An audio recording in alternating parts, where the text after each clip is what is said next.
Hi, this is Annie from the ADHD Minimalist, and today we're going to declutter and go through and organize my kids' craft supplies. So we've used a bunch of stuff up now with making some Christmas gifts, and the girls made a bunch of fun things for their Barbies, like glued on some clothes and stuff.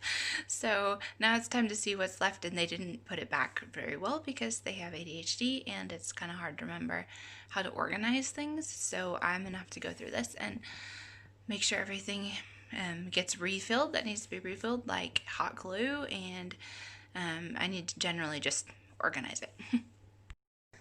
Okay, it's always interesting what you find when you start taking stuff out. I got this one box emptied on the floor now, and I found that we have lots and lots of beads and stuff to string beads on, and then letter stickers. There's quite a few, and lots of pens that have been freezing outside in minus 13 Fahrenheit, and they may not work anymore. And we have stamps, but our stamp pad, I found one. It's under here somewhere. It needs to be refilled, so I need to check and see how we can refill that. Maybe we can buy ink that we can pour in there or something, but I really don't know. So sometimes if you have stuff that you can't actually use the stamps or those things over there, we can't use either because we don't have paints. So either I need to get the stuff so they can actually use it, or donate it to someone else who can use it. We have lots of paper, and I just got out the trash can because there's always trash when you're cleaning, and those are more paper. So we have quite a lot of paper, but the most interesting thing lately for the kids has been material and hot glue. But anyway, we keep buying hot glue like it's going out of style. Okay, so it just struck me that maybe the solution to this problem of the kids, when we have big containers like this, and they're just pulling all of this stuff out of the container, and it turns into one great big disaster. And I've tried to organize these containers a whole bunch of times, but like I said, my kids have ADHD, and it usually doesn't go back in the container the way that I planned. So I'm wondering, maybe I need to ditch these really big containers and try to find some really small containers that would hold like only the beads, or maybe only the stamps, or only the stickers, because then they can pick which container they want to have, and maybe I won't have such a huge mess every time we get out these boxes from the storage room. So I think I'm going to try that instead.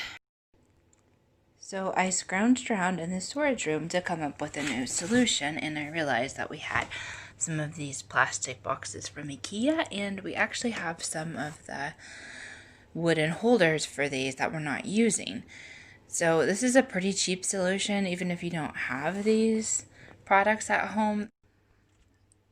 Okay, I just wanted to give you an idea of what this would look like if you use these Ikea plastic boxes, and then one of these Ikea, I think they're called Trofast. I have wooden ones. You can also buy cheaper ones that are white that hold the boxes. We actually use this one in the hallway as a shoe stand, shoe shelves, and we just recently started painting our doors.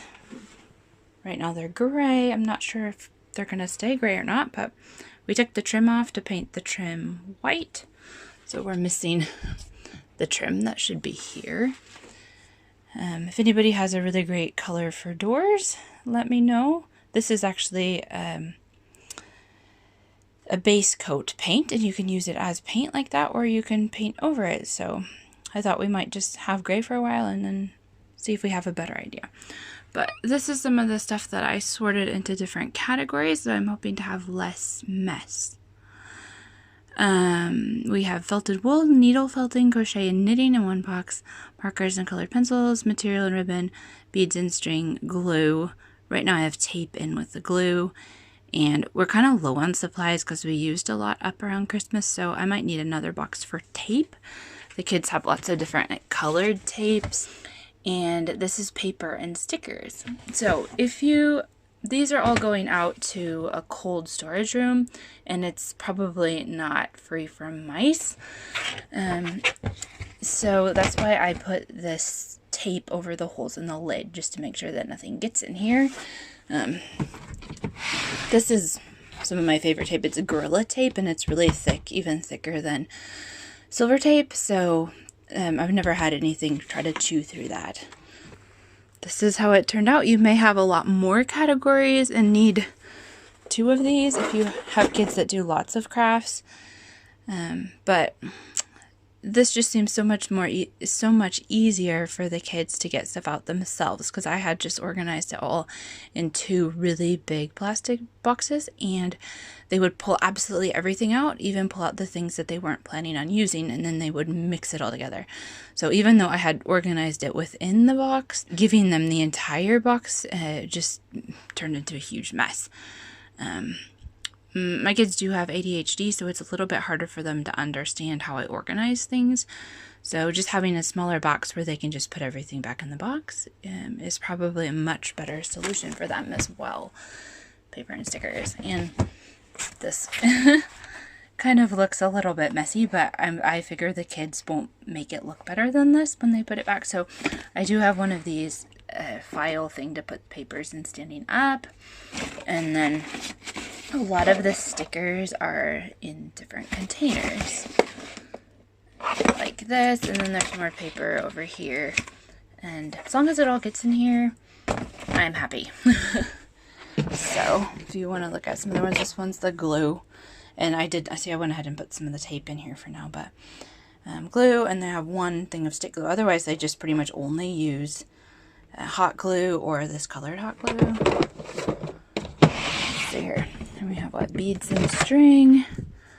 Looks like this. And I do have like other things besides string, to like wire for beads. And this is just sort of a mess, honestly. It's just thrown in there, a whole bunch of ribbon and material. But this is what I think is most fun. They glue it on Barbies and make stuff for Barbie houses or make things for pet shops. And so they don't really need big pieces. So whatever I don't use when I'm sewing, I just throw it in here and they'll use it up.